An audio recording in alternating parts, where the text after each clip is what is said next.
하나님 말씀 같이 봅니다. 하나님 말씀은 야고보서 3장 1절에서 12절까지 말씀입니다. 내 형제들아, 너희는 선생된 우리가 더 큰 심판을 받을 줄 알고 선생이 많이 되지 말라. 우리가 다 실수가 많으니 만일 말에 실수가 없는 자라면 곧 온전한 사람이라 능히 온 몸도 굴레 씌우리라. 우리가 말들의 입에 재갈 물리는 것은 우리에게 순종하게 하려고 그 온몸을 제어하는 것이라. 또 배를 보라. 그렇게 크고 광풍에 밀려가는 것들을 지극히 작은 키로서 사공의 뜻대로 운행하나니 이와 같이 혀도 작은 지체로 돼 큰 것을 자랑하도다. 보라, 얼마나 작은 불이 얼마나 많은 나무를 태우는가. 혀는 곧 불이요 불의의 세계라. 혀는 우리 지체 중에서 온몸을 더럽히고 삶의 수레바퀴를 불사르나니 그 사르는 것이 지옥불에서 나느니라. 여러 종류의 짐승과 새와 벌레와 바다의 생물은 다 사람이 길들일 수 있고 길들여 왔거니와 혀는 능히 길들일 사람이 없나니 쉬지 아니하는 악이요 죽이는 독이 가득한 것이라. 이것으로 우리가 주 아버지를 찬송하고 또 이것으로 하나님의 형상대로 지음을 받은 사람을 저주하나니 한 입에서 찬송과 저주가 나오는도다. 내 형제들아, 이것이 마땅하지 아니하니라. 샘이 한 구멍으로 어찌 단물과 썬물을 내겠느냐. 내 형제들아, 어찌 무화과 나무가 감람 열매를 포도나무가 무화과를 맺겠느냐.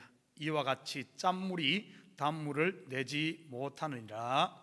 아멘. 인류 역사는 말로 시작해서 말로 끝납니다. 창세기 1장에 하나님이 이르시되 빛이 있으라 하시니 빛이 있었고, 하나님은 말씀으로 천지를 창조하셨습니다. 말씀으로 시작된 이 세상은 요한계시록 마지막 부분에 주 예수여 어서 오시옵소서 하고 아멘으로 끝을 맺습니다. 하나님이 말씀하시고 인간이 마지막에 화답함으로 마감되죠. 우리의 삶에서 말보다 더 중요한 게 있을까요? 일찍이 언어의 중요성을 알았기에 말을 잘하기 위한 수많은 책들이 서점을 장식했습니다. 성공하는 대화술, 유머가 있는 화법, 긍정적 말하기 방법, 칭찬하기.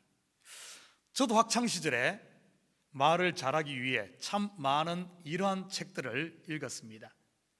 얼마나 말이 중요했으면 우리 속담에 말 한마디로 천냥빛을 갚는다는 말까지 있겠습니까? 말 한마디로 사람을 죽이기도 하고 살리기도 하지요.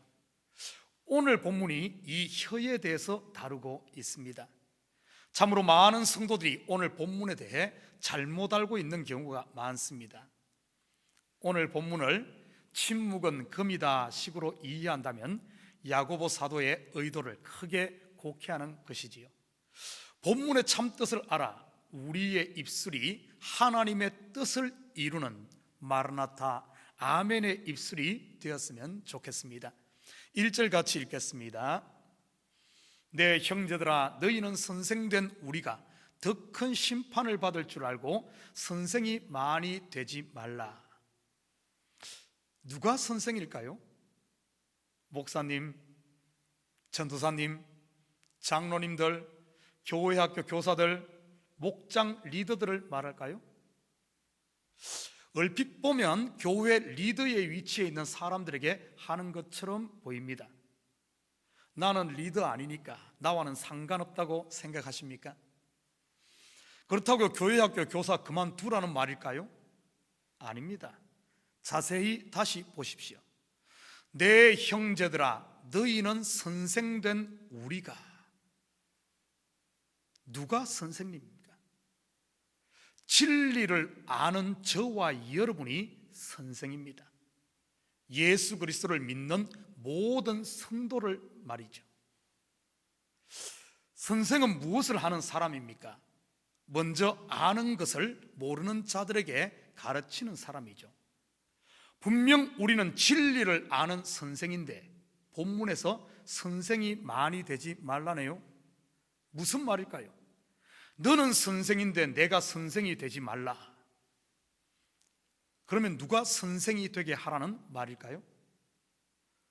찬송가의 가사에 보면 이런 가사가 있습니다. 성령이 서성되셔서 진리를 가르치시고 거룩한 뜻을 깨달아 예수를 알게 하소서. 내가 뭐 좀 안다고 내가 가르치려고 하지 말라는 말입니다. 내가 아는 것 또한 나에게서 난 것이 아니기 때문입니다.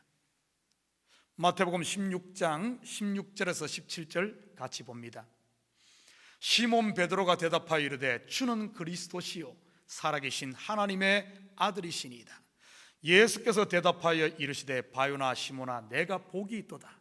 이를 내게 알게 한 이는 혈육이 아니요 하늘에 계신 내 아버지시니라. 베드로가 엄청난 신앙 고백을 합니다. 베드로 그냥 놔두면 어떻게 되었을까요? 득도를 했잖아요. 불교 용어를 빌리자면 해탈을 했지요. 새로운 종교 하나 만들어 스승이 되었겠죠 아마. 그런데 예수님께서는 베드로에게 뭐라고 말합니까? 그것 네가 득도한 게 아니라 하늘에 계신 내 아버지께서 알게 하신 것이라고 말하지 않습니까? 그러면 진리를 아는 선생된 우리는 어떻게 해야 할까요? 요한복음 13장 13절에서 14절 같이 봅니다. 너희가 나를 선생이라 또는 주라 하니 너희 말이 옳도다. 내가 그러하다. 내가 주와 또는 선생이 되어 너희 발을 씻었으니 너희도 서로 발을 씻어주는 것이 옳으니라. 성령이 서성되게 하시고 우리는 섬기는 종이 되어야지요. 그런데 그게 말처럼 쉽지가 않습니다. 왜냐하면 내 속에 선생 노릇하고 싶어하는 한 인격이 있으니까요. 바로 나라는 옛자 욕망 말이죠. 이 나라는 존재가 말씀 앞에 순종할 때 성령이 스승이 되고 나는 종이 될 수 있습니다. 그렇기 때문에 선생된 예수님께서 제자들에게 친히 이렇게 하라고 보여주셨지요. 우리 성도 한 분 한 분은 다 진리를 아는 선생이란 사실을 기억하십시오. 나 선생 아니라고 피하려고 하지 마십시오. 여러분이 정령 성도라면 선생 맞습니다.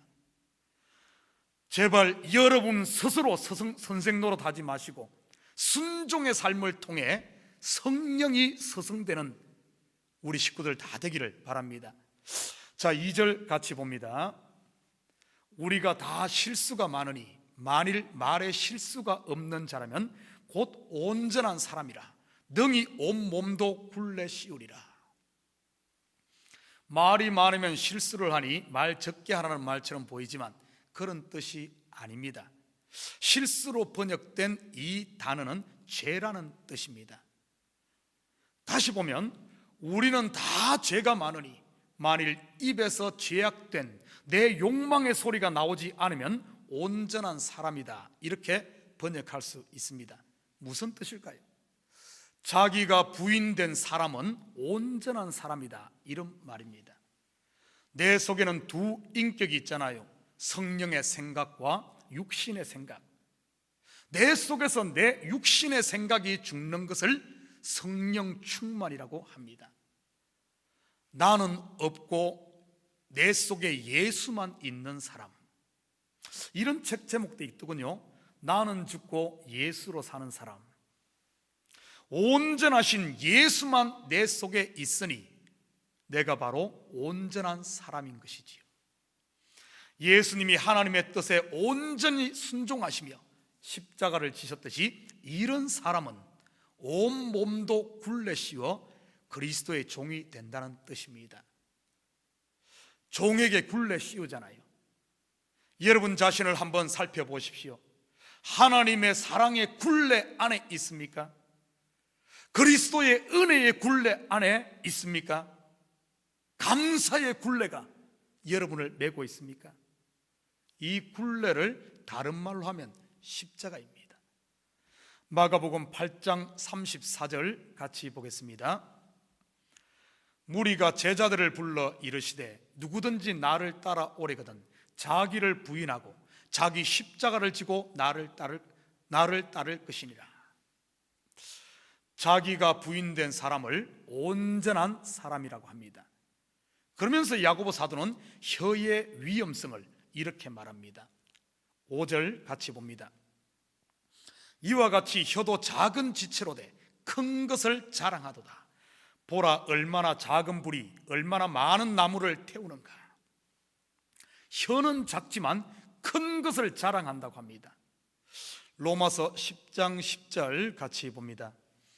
사람이 마음으로 믿어 의에 이르고 입으로 시인하여 구원에 이르느니라. 성령에 이끌리는 입은 구원에 이르는 신앙 고백을 합니다. 성령에 붙들린 입은 영혼들을 일으킵니다. 성령에 감동된 혀는 하나님의 영광을 선포합니다. 그런데 안타깝게도 오늘 본문 5절에 혀는 작은 지체로 돼 큰 것을 자랑하도다 하는 말은 이런 긍정적 의미가 아닌 부정적 의미로 사용되었습니다. 이 혀를 가지고 자기 자랑을 한다는 뜻입니다. 누가요? 성도들이 말이죠. 하나님의 그 큰 은혜를 받고도 자기 부인이 되지 않으면 결국 자기 자랑만 한다는 뜻입니다. 자기가 주인이고 예수를 종으로 만들어버리죠. 이런 분들의 말에는 한 가지 특징이 있습니다. 내가 이렇게 했더니 하나님이 이렇게 해주셨다, 이렇게 말이죠. 예를 들면 내가 기도했더니 하나님이 저 사람 낫게 했다. 내가 헌신했더니 하나님이 나에게 이렇게 물질을 주셨다. 내가 이렇게 헌금했더니 하나님께서 나에게 이렇게 복을 주셨다. 얼핏 보면 굉장히 은혜스러운 말 같은데 언제나 주어가 자기 자신이지요. 하나님은 내 말 잘 듣는 종으로 만들고요, 자기 자랑만 하며 자기가 주인으로 사는 사람의 결국이 어떻게 될까요? 6절 우리 같이 봅니다. 혀는 곧 불이요 불의의 세계라. 혀는 우리 지체 중에서 온 몸을 더럽히고 삶의 수레바퀴를 불사르나니 그 사르는 것이 지옥 불에서 나느니라. 삶의 수레바퀴가 무엇이겠습니까? 수레바퀴는 수레의 근본, 근원이지요. 성도의 삶의, 참된 삶의 근원은 무엇이겠습니까? 바로 은혜 아니겠습니까? 이 은혜가 불타버리니 지옥불, 즉 탐욕의 불이 타오르게 되는 것이지요. 겉으로는 잘 사는 것 같은데 혹시 내 마음 깊은 곳에 공허와 두려움, 원망으로 가득 차 있지는 않습니까? 혹시 내 중심에 이런 게 자리하고 있다면 이 아침에 생수의 말씀으로 이 불을 꺼버리고 다시 첫사랑의 은혜를 회복했으면 좋겠습니다. 7절, 8절 우리 같이 봅니다. 여러 종류의 짐승과 새와 벌레와 바다의 생물은 다 사람이 길들일 수 있고 길들여 왔거니와 혀는 능히 길들일 사람이 없나니 쉬지 아니하는 악이요 죽이는 독이 가득한 것이라. 쉬지 아니하는 악, 죽이는 독이 가득한 혀, 길들일 사람이 없다고 하네요. 그러면 혀를 잘라버려야 할까요? 입을 꿰매야 할까요? 오늘 본문의 이야기는 말 조심하자, 좋은 언어 습관을 갖자, 긍정의 말, 칭찬의 말을 하자 하는 화술 이야기가 아니라고 했습니다. 혀를 길들이기 위해 많은 책을 읽고 말하는 법을 공부한다고 되는 게 아니라는 사실입니다. 말을 적게 한다고 되는 게 아닙니다. 그러면 어떻게 하면 입을 제어할 수 있을까요? 11절 같이 봅니다. 샘이 한 구멍으로 어찌 단물과 썬물을 내겠느냐. 샘의 근원이 단물이면 단물이 나오고 샘의 근원이 썬물이면 썬물이 나온다는 뜻입니다. 열왕기하 2장 21절 같이 봅니다. 엘리사가 물 근원으로 나아가서 소금을 그 가운데에 던지며 이르되 여호와의 말씀이 내가 이 물을 고쳤으니 이로부터 다시는 죽음이나 열매 맺지 못함이 없을지니라 하셨느니라 하니, 소금 곧 하나님의 언약의 말씀으로 물 근원을 치료하면 되는 것이지요. 다시 말해 말씀 앞에 내가 순종함으로 내 자신이 부인되면 내 입에서 성령의 열매가 맺힌다는 겁니다. 12절 같이 봅니다. 내 형제들아 어찌 무화과 나무가 감람 열매를 포도나무가 무화과를 맺겠느냐, 이와 같이 짠물이 단물을 내지 못하느니라. 무화과 나무에서 감람 열매 못 맺죠. 어떻게 해야 될까요? 내가 잘려서 무화과 나무에 접붙임 받아야 무화과 열매가 맺힙니다. 사랑하는 성도 여러분, 여러분의 삶에 가장 큰 영향력을 끼치는 혀를 길들이고 싶습니까? 여러분의 삶의 수레바퀴에 날개를 달고 싶습니까? 여러분의 입술 이제 그만 때리시고 오늘 하루의 삶도 말씀 앞에 순종하는 삶을 통해 여러분 속에 성령 충만, 은혜 충만, 감사 충만한 삶이 되므로 입술에 아름다운 열매를 주렁주렁 맺는 복된 하루가 되시기를 주님의 이름으로 축원드립니다. 기도하십시다. 사랑의 아버지 하나님, 참으로 감사를 드립니다. 그 누구도 우리 혀를 길들일 수 없다고 했습니다. 그렇지만은 혀에 근원되는, 물 근원되는 우리 마음이 하나님의 말씀으로 치료될 때, 하나님의 은혜로 채워질 때, 나는 죽고 예수로 채워질 때, 성령 충만할 때 우리의 입에서는, 우리의 혀에서는 하나님을 찬양하며 자랑하며 은혜를 선포하며 영혼들을 살리며 성령의 열매를 주렁주렁 맺는 줄 믿사오니 더 이상 아버지는 혀에 아버지는 불평불만할 것이 아니라 우리 자신을 주님 앞에 세우는, 첫사랑을 회복하는 은혜의 삶이 되어지는 저희들 되게 도와주시옵소서. 우리 심령이 이제는 나는 죽고 예수로 채워짐으로 말미암아 물근원이 치료되어져 우리의 삶이 복되게 하시고 삶의 수레바퀴에 날개를 달고 오늘 하루도 기뻐하며 즐거워하며 감사하며 은혜 충만한 삶이 되게 도와주시옵소서. 감사드리며 예수님의 이름으로 기도드립니다. 아멘.